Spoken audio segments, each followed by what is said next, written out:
Hi, thanks everybody for sticking around for the last talk, and I'm really impressed with your staying power listening to a bunch of scientific talks. And perhaps unfortunately, you're hearing kind of the least clinically ready research right now. This is all research that I'm going to talk about today that's happening in the laboratory and focused on animal models of disease. But hopefully this represents some exciting new directions for clinical work in the future to try to help develop better treatments for Parkinson's disease.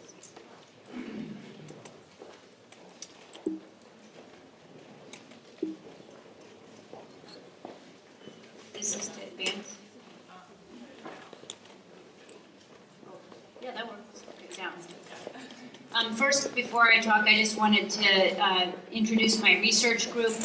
These are the graduate students and technicians that work with me in the laboratory at UCSF, and almost all of the work that you're going to see today was generated by these lovely individuals.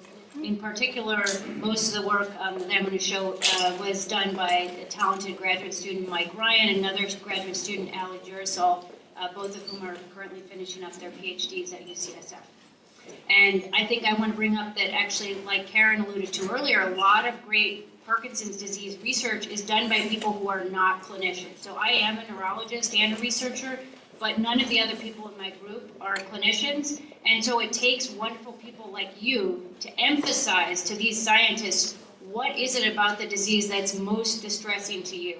And as Karen alluded to, sometimes the movement symptoms, which actually are a lot of what we're going to talk about today, are amongst the most treatable aspects of the disease and maybe are not the thing that bothers you most. So it's important to reach out and talk to scientists, tell them what bothers you, tell them what you think more research should be focused on. So what is it that causes movement disorders? So I think of movement disorders, in particular in Parkinson's disease, as having two sides to the coin. The first side is neurodegeneration. We know in Parkinson's and in several other movement disorders, there are cells in the brain that die over time. And the loss of those cells is in part what drives the disease. So this is just an example from another movement disorder, Huntington's disease. We know that there are changes in the brain. This is the brain of an older person who has died who did not have Huntington's disease. And this is a slice of the brain from someone who died from Huntington's disease. And you can see the brains look very different. This brain is nice and full, and this brain over here has atrophy, and these arrows are pointing to an area of the brain called the striatum, which in this schematic diagram is shown in yellow, which is very important for the control of movement. So we know that in certain movement disorders, there's a loss of cells in the brain, and this gives rise to some of the symptoms of these diseases. But on the other side of the coin, we also know that in diseases like Parkinson's disease, there's a relatively small number of cells that die in the brain. But yet patients have very serious symptoms. And many of us in the field know now that actually quite a few of the symptoms are mediated not directly by the loss of cells in the brain over time, but actually by abnormal activity of the cells that are still there. The surviving cells misbehave, and the misbehaving of those cells drives a lot of the behavioral changes, the cognitive changes, and the movement changes that occur in Parkinson's disease. And this is just an illustration of what these changes in activity might be in different brain regions as a result of Parkinson's disease. And so when you think about disease symptoms being mediated by changes of activity rather than just by cells being lost, there's a chance there for intervention. We don't yet know how to cause new brain cells to be born in the brain. We don't know how to transplant brain cells in an effective way yet, nor how to make those incorporate meaningfully into brain circuits. But we do know that treatments like levodopa or deep brain stimulation, which alter neural activity in the brain, they are very effective for some of the symptoms of Parkinson's disease. So from my perspective, if we could figure out what parts of the brain are misbehaving and what are the patterns of activity that give rise to the symptoms that people with Parkinson's are experiencing, perhaps we could get them back to more normal patterns of activity with a combination of medicines and new kinds of deep brain stimulation. And so for me, this is a great source of hope. But yet it also sends me back to the lab to try to figure out what are those changes in neural activity that are giving rise to symptoms in people with Parkinson's. So the goals of the work that we do in the lab in general are to understand how the activity of individual brain cells, or neurons, and groups of cells, which we call circuits, contribute to the control of movement. We care about how this contributes to control of movement in healthy animals and people, and also how that goes awry in the context of movement disorders. We'd like to identify which neurons and what specific patterns of activity cause the symptoms of Parkinson's disease. And then we'd like to use this information to find ways to restore normal patterns of activity in these cells by using both medicines and neuromodulation or brain stimulation. So that's the overarching goal of our work in the laboratory. So some of the work I'm going to talk to you about today is focused on trying to understand where involuntary movements come from. And this comes up in the context of Parkinson's disease and levodopa-induced dyskinesia. But let me show you some involuntary movements that are present in another movement disorder, Huntington's disease, first. Can you cue up the video? Yeah. So this is a young lady, and I'd like you to look at her face and then at her hands as the doctor's asking her to do things. Touch that first crease of the thumb. So you can see she has some twitching movements in her face while she's trying to tap her fingers and raises her eyebrows. And then you can see that she has involuntary movements in her hands. Just close your eyes, and we're just going to stay here for about a minute. And she's not trying to make these movements, they just happen spontaneously for her. And this young lady is actually very early in her disease course, and many people would suspect there's actually abnormal activity in the brain that's giving rise to these movements. There's another movement disorder that looks very similar to this, which is called levodopa-induced dyskinesia, and probably many of you are familiar with this problem, which comes up for most people with Parkinson's disease during the middle phases and late stages of the disease. So levodopa-induced dyskinesia occurs in people who've had Parkinson's disease for some period of time who are on chronic levodopa treatment, which most people are at some point. And the interesting phenomenon here is that each dose of the medication can evoke the same problem, the dyskinesia or involuntary movement, but at the same time that this drug causes dyskinesia, it also still relieves a lot of movement symptoms of Parkinson's disease. So again, this is a source of hope for me because the medication continues to work for most people, but at the same time as it's working, it's also causing this negative effect, the dyskinesia. So it turns out that people don't really understand where that's coming from in the brain, but we know that if you don't take the medicine, the dyskinesia doesn't happen. And if you take the medication, it's pretty reliable, it's going to happen. And so the theory is that this problem is mediated by abnormal activity in the brain. So we wanted to figure out what is the abnormal activity in the brain when this is happening so that we can try to treat it more effectively. So this is just an illustration of what this phenomenon looks like over the course of Parkinson's disease. So early on in the disease, when a person takes levodopa, this is the sort of graph of how the dopamine level in the brain or the levodopa level in the brain changes over the course of a dose. And you can see that after you take medication, it quickly rises in the bloodstream and in the brain. And in this white box is when you're feeling on. You're getting good relief of your Parkinsonian symptoms, and you're not having any ill side effects, usually in this range. And then after you've been taking it for a number of years, people start at the very peak of the level of levodopa in your body. People will get a little bit of dyskinesia, but they still have quite a bit of good time in this white box when they're feeling on and having good relief of their Parkinson's movement symptoms. And then later in the disease, people spend less time in this white box, having less good on time and more time with dyskinesia. And at these later stages of the disease, when people have more dyskinesia is when people often seek alternative treatments like deep brain stimulation.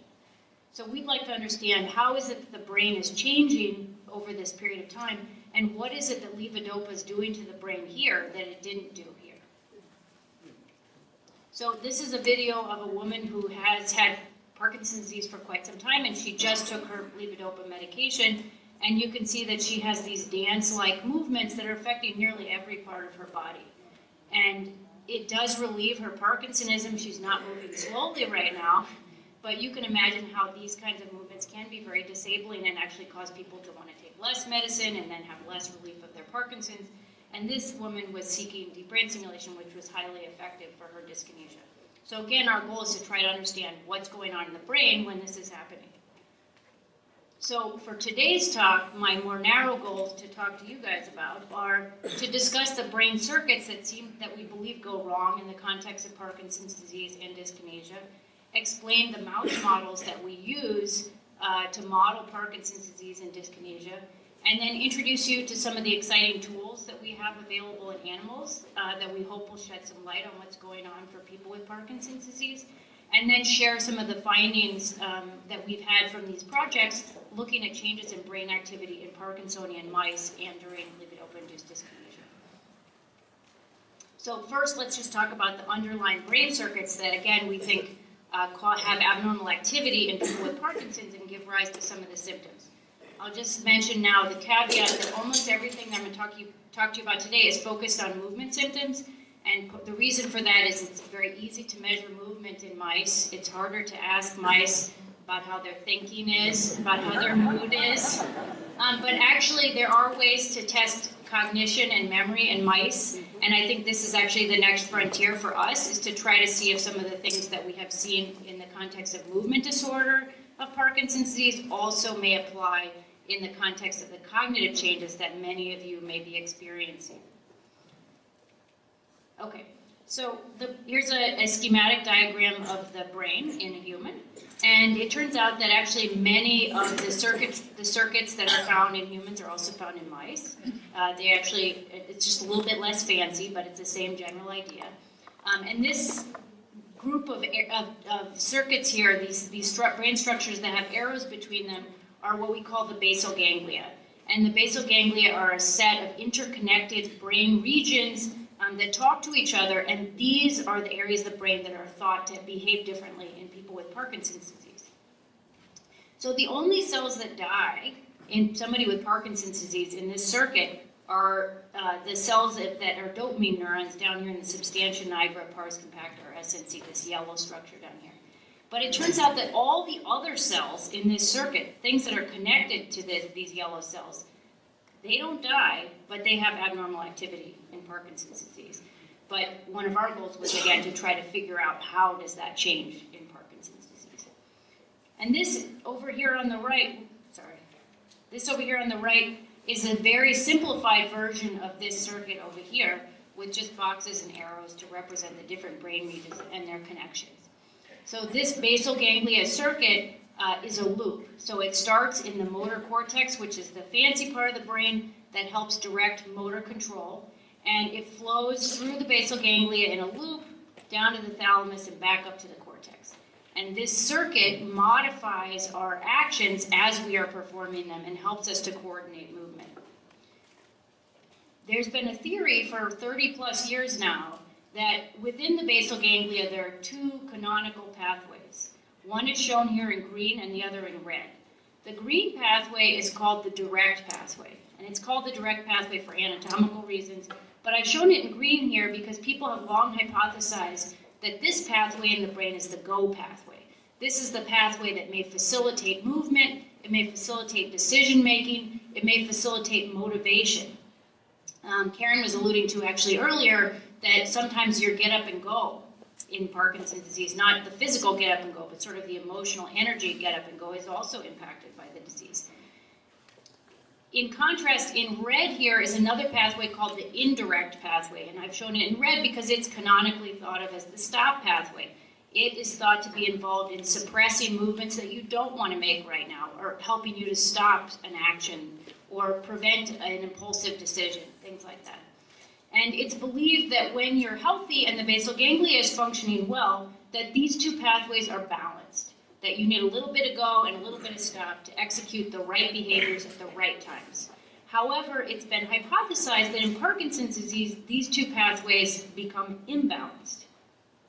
So this is an illustration of that. When the dopamine neurons begin to die in the brain, they have an impact on all these other areas of the brain, and it's believed that the go pathway becomes less active. I've illustrated that with a thinner green line, and the stop pathway becomes more active, and I've illustrated that with a thicker red line. And that imbalance affects not just movement, but other aspects of the disease as well. And in the context of levodopa-induced dyskinesia, people have hypothesized that actually it gets imbalanced in the other direction, that you have too much go, not enough stop, and that results in these dance-like involuntary movements on top of voluntary movements that people want to be making. However, despite this theory being around for a long, long time, it's been very difficult to test it directly. The part of the brain that we're interested in is this area called the striatum that contains the cells that compose the direct and the indirect pathway. But these cells are mixed together and they're actually very similar. So we can't distinguish them with an electrical recording, for example, of neural activity. However, there have been some new developments in technology in mice that have allowed us to approach this question and test these hypotheses for the first time very recently. So now I'd like to explain the mouse models that we are going to use to answer this deep question about how the basal ganglia activity changes in the context of Parkinson's disease. So what we use is actually a treatment that's very similar to the MPTP toxin that Carly Tanner alluded to earlier. So we don't have great models for Parkinson's disease. We don't have mice that very slowly over many years develop movement deficits and cognitive deficits. Mice don't live very long, so it's a little bit hard to replicate the slowness of the disease over time. And because genes are not a slam dunk kind of cause of Parkinson's, but it's probably a complex engagement between the environment and multiple genes, we haven't been able to create a genetic model of Parkinson's disease in the laboratory that really replicates what people experience with Parkinson's disease in real life. So we have resorted, as most people in the Parkinson's animal field have, to using toxins for our model. So if you look at a healthy brain of a mouse, and this is a brain of a mouse here in a schematic form, and then a picture of a slice through the mouse brain. This is the striatum here. And we can visualize the dopamine neurons that project to this part of the brain, here in green, with a stain for tyrosine hydroxylase, which is an enzyme that's only present in dopamine neurons. And if we treat the animal with a toxin, and again, this is a toxin like MPTP, but the one that we use in rodents is called 6-hydroxydopamine or 6-OHDA, we can actually kill most of those dopamine neurons. And so you can see this is an animal that's been treated with this toxin. There's only a little tiny bit left of these green neurons, and the striatum, which is the place where most dopamine neurons go in the brain, is pretty much depleted of all the dopamine. So in animals that have received this treatment, they develop on a very acute basis moderate to severe Parkinsonian symptoms. It's not Parkinson's disease, but it's kind of as close as we can get in mice. And so what we do in our experiments is we start by treating with this toxin, and we follow the animal for several months. During the initial period after we inject this toxin, we allow the animal to recover. And then we begin treating it with daily levodopa over at least a couple of months, if not more. And we're able to follow the animal's responses to the levodopa, which are generally helpful, as well as the development of dyskinesias, which we know are not terribly helpful. And then we can look at the brain activity that corresponds to both the beneficial and the ill effects of levodopa. So this is an animal that has been receiving levodopa for some time and it just received a dose today, and you'll see what dyskinesias look like in mice. Sorry.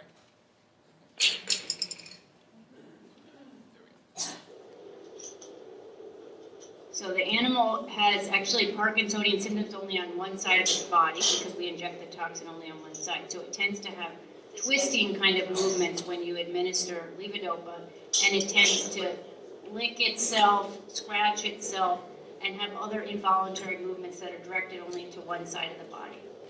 And I'll show you a video later of another dyskinetic mouse, but this is what dyskinesia looks like in mice, and this is a pretty well accepted model in the field.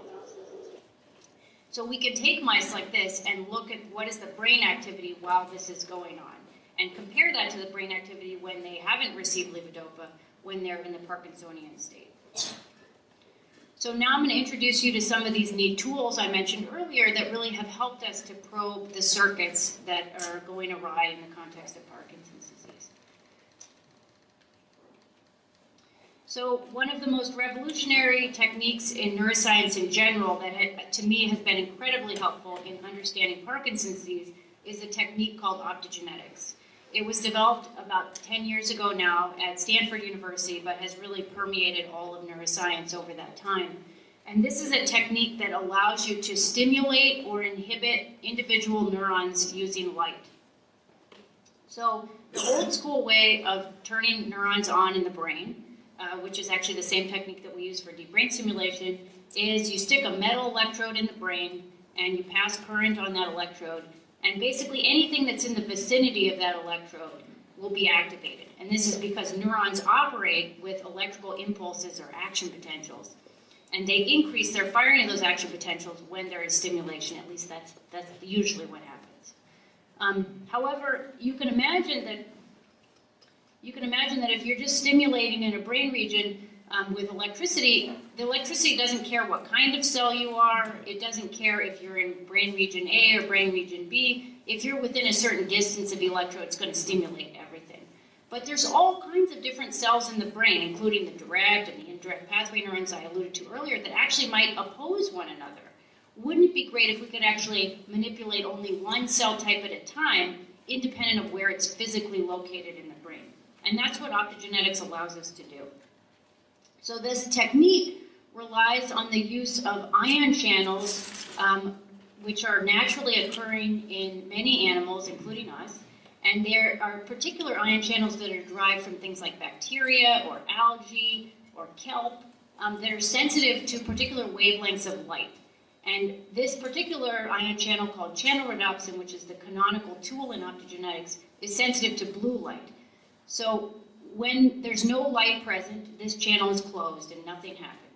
When light is present, this channel opens and allows ions to flow into a cell, which creates electrical impulses inside of the cell. And so inside of our skull, there's not normally any light. So if you put these kinds of channels in a brain of a mouse, for example, nothing happens. However, if you combine putting these channels in the brain of a mouse with an optical fiber that can allow you to introduce light in the brain, you can turn on very specific cell types. And the reason is that you can direct this channel rhodopsin, to specific cell types by genetic markers of those cells, and thus you can activate one cell in an area and not another, depending on the particular markers of those cells. And so this tool allowed us to approach this question of whether the direct or indirect pathway neurons might be differentially active in Parkinsonian mice. So this is how you can implement this tool in rodents. Basically what you do is you express this ion channel or opsin that's sensitive to light in the brain in a particular cell type you're interested in, and then you implant a very small optical fiber in the brain of the rodent. That's what it looks like on the outside here. And then you connect it to a blue laser or to an LED, and you can turn the laser or the LED on and off with millisecond time precision and activate the neurons in the brain that you're interested in. And so this tool is much more targeted than things like deep brain stimulation, and allows us to answer really focused questions about how brain activity changes in Parkinson's disease. This is just an example of a recording from a single neuron in the brain that has this channel rhodopsin expressed inside of it. And so here, during the baseline period of a second, the blue light is not being administered and the cells is firing at a very low rate. The firing rate here is shown on the y-axis. And then at time 0, the light comes on for a full second. And you can see that this cell goes crazy when the blue light is being administered. Each of these little ticks here is one single electrical impulse or action potential. And when the blue light is on, this cell goes berserk. And then as soon as the blue light is turned off, the cell goes back to its baseline level of activity. And you can actually adjust how fast you want the cell to be firing by how much blue light you administer. You can make it a very faint light, turn it on a little bit. You can make the light more intense, turn it on more strongly. So this technique has been really helpful, not only for my lab, but for many other laboratories that are interested in Parkinson's disease. You can use this technique to manipulate activity in the brain, and this can actually address questions about how activity regulates behavior. So the video you're about to see is where this channel rhodopsin has been put into indirect pathway neurons, which are the neurons from the stop pathway. And this is in healthy animals. And if the theory is correct that these stop neurons will cause animals to move less, then when we turn those cells on with this optical technique, the mice should move less. So let's see if that happens in this video. So you'll see at the beginning there's no light, and then it'll be obvious when the light comes on. And so the mouse is exploring this green bulb, but when the laser comes on, the mouse stops moving. And when the laser comes off, the mouse starts moving again. And so this experiment showed that, in fact, this long-standing theory about the role of this go and stop pathway in the brain was, in fact, correct. That in healthy animals, you could manipulate the activity of these two pathways and you could get different changes in behavior. And I'll tell you, I'm not going to show you a video for this, but if you turn on the go pathway, you can cause mice to move more. And in Parkinsonian mice, you can turn on the go pathway and it's actually therapeutic. So this is just an illustration of how helpful this technique is in the laboratory to try to understand the connections between brain activity and behavior. So now I wanted to build on that and talk to you about some of our recent findings, which is through a project that's been funded by the Parkinson's Foundation, where we've been looking at brain activity in Parkinsonian mice when they're in the Parkinsonian state and in response to levodopa treatment. So again, we're trying to address this underlying hypothesis that in Parkinson's disease there's an imbalance in activity between the two pathways, with less go pathway activity, more stop pathway activity, and that levodopa actually flips that imbalance and causes too much go pathway activity, and perhaps that underlies the involuntary movements that are seen in the disorder. So I'm going to tell you before I show you the data what the main findings are. So as predicted by this model that I've described, in Parkinsonian mice, there's low activity in the go pathway, the direct pathway, and there's high activity in the stop pathway, the indirect pathway. So it was as we predicted. And not only have we found this, but another laboratory replicated this finding with a slightly different methodology. So as Carly said, you have to check things multiple ways, multiple times before you really believe it, but this seems to be a pretty solid finding.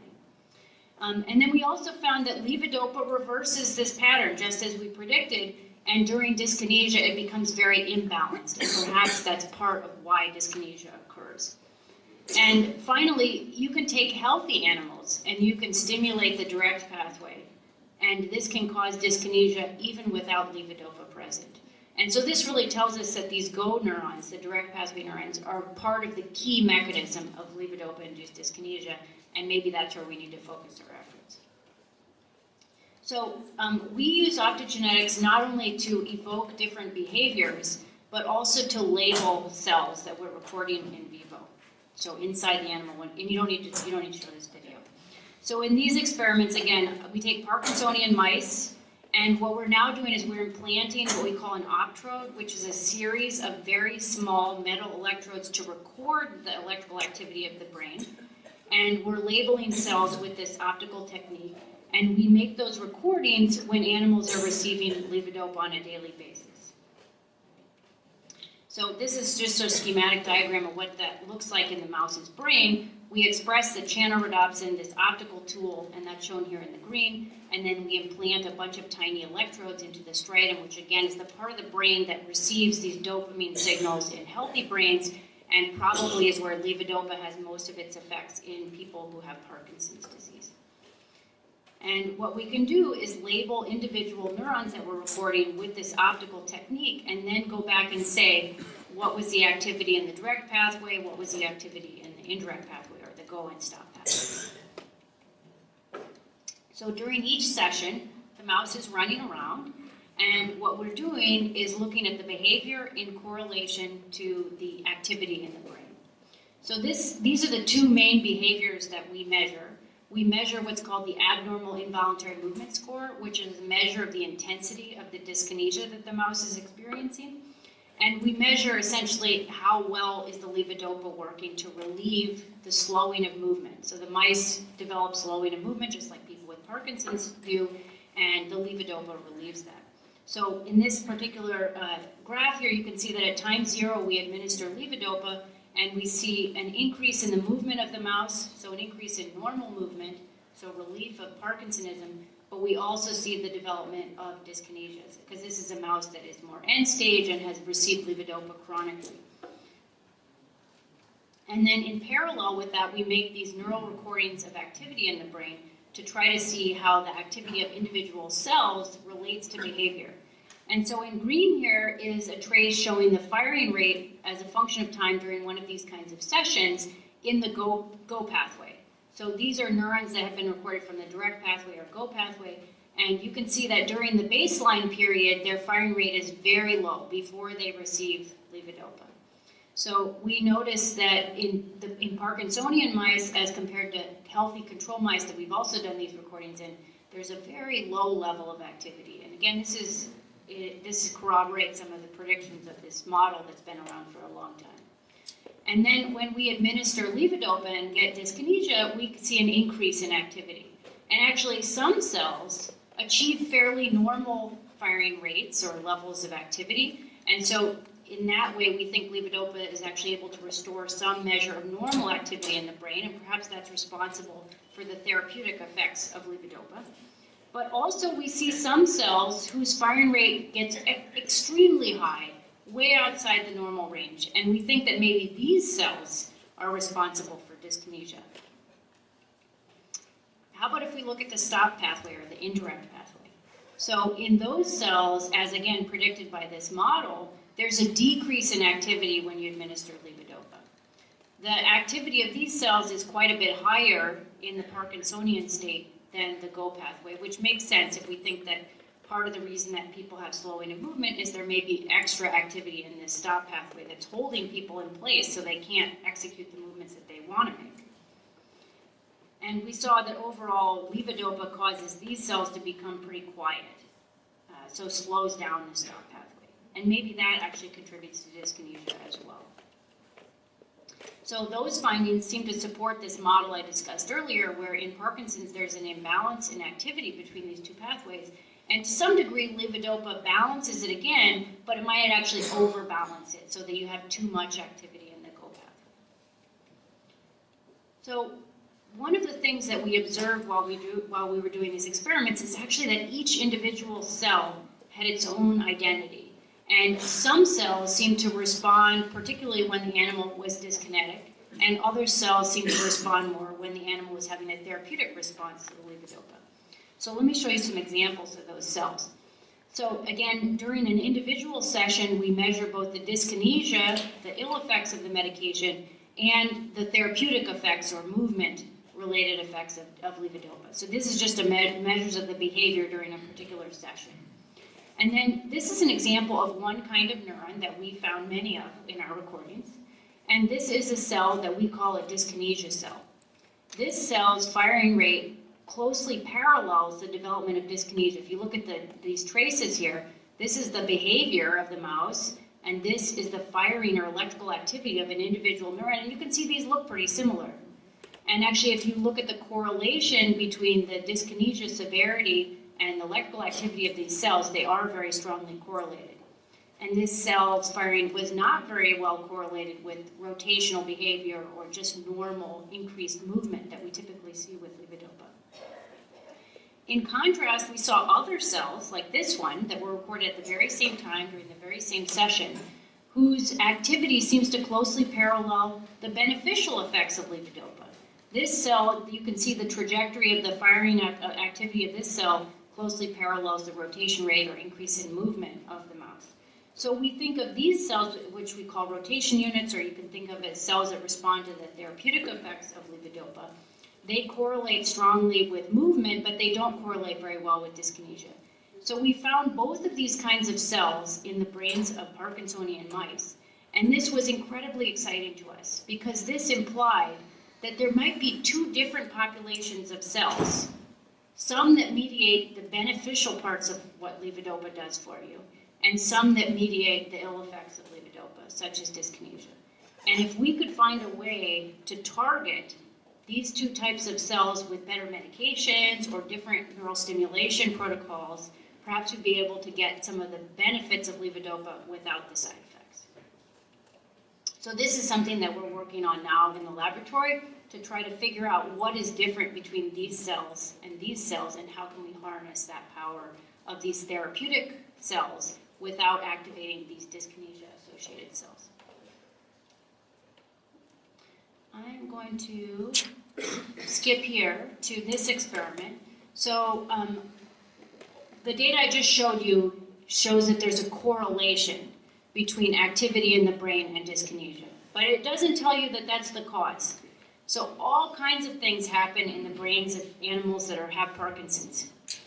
Some of those might be the cause of the symptoms, other ones might be the result of the symptoms, other ones might be innocent bystanders that have nothing to do with the symptoms that we're looking at. So it's really important to manipulate cells in the brain in animal models so that you can verify which of those changes is the one that's really the cause of the symptoms that you're trying to target.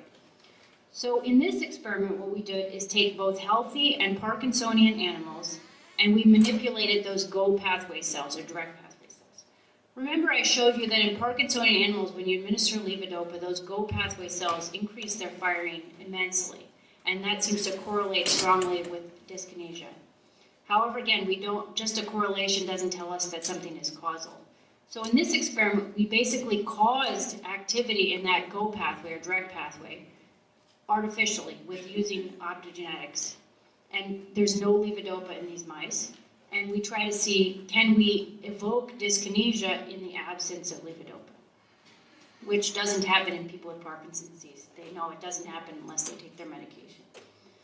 So here we've expressed chanorodopsin, that optical tool, in both sides of the brain, in both healthy and in Parkinsonian mice. And these are just some post-mortem samples from these mice to show you where the opsin was located. And then we put optical fibers in each side of the brain in the striatum, again, this area that receives dopamine in healthy animals, and stimulated these GO pathway neurons. And if you play this video, you can see that actually turning on these cells causes the same kind of dyskinesia that I showed you earlier is caused by levodopa. So the mouse twists up, it licks itself, it scratches itself. It has a lot of involuntary movements, and it's not really able to execute normal movements in the way it would normally want to. And this happens even in healthy mice, which indicates you don't need to lose dopamine, nor do you need to take levodopa to evoke these kinds of behavior when you stimulate the direct pathway. So these neurons are part of the causal circuitry in the brain responsible for dyskinesia. These are just summary data showing that in healthy mice, you can evoke dyskinesia when the light's on, but it quickly shuts off as soon as you turn the light off. And it happens as well in Parkinsonian animals when there's no levodopa present when you stimulate these GO pathway cells. So to conclude, we found that levodopa restores normal patterns of activity in some cells, but it causes abnormal activity in other cells, and this may contribute to dyskinesia. And identifying the differences between these two types of cells may allow us to prevent dyskinesia or to reduce it once it develops. And so this is an active area of focus in the lab now to try to figure out how can we target one group of cells and not the other. And again, I just want to thank the people in my laboratory who contributed to this work, and I'm happy to answer any questions.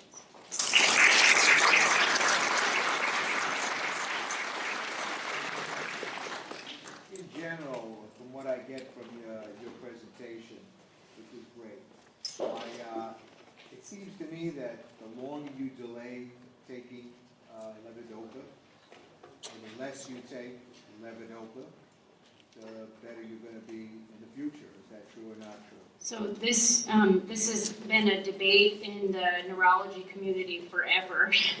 I think the consensus now is that although levodopa does contribute to dyskinesia, it still is the best drug there is. And there's not really benefit to delaying taking the medication if you actually are going to get something out of it. So you shouldn't take it for fun, but if you have symptoms that are bothersome enough that it will relieve symptoms, you should absolutely take it. But it is true that the more you take in terms of dose and the longer you've taken it, there is a higher risk of dyskinesia.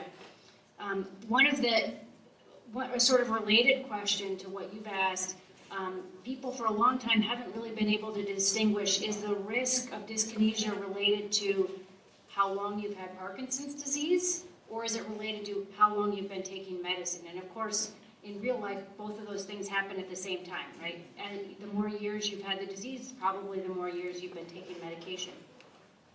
And people thought, for that reason, that it was actually the number of years you've taken medication that is the main driver of the development of dyskinesia.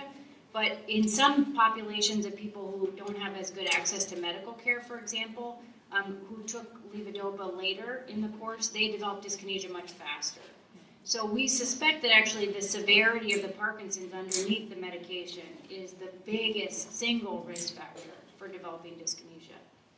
Interestingly, in the mice, we can make them pretty advanced in terms of their Parkinson's very quickly with this toxin, and they develop dyskinesia almost immediately upon taking levodopa.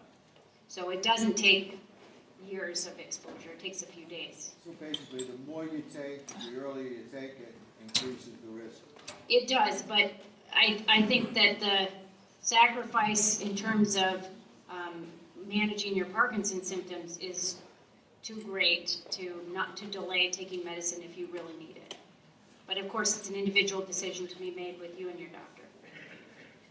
Yeah?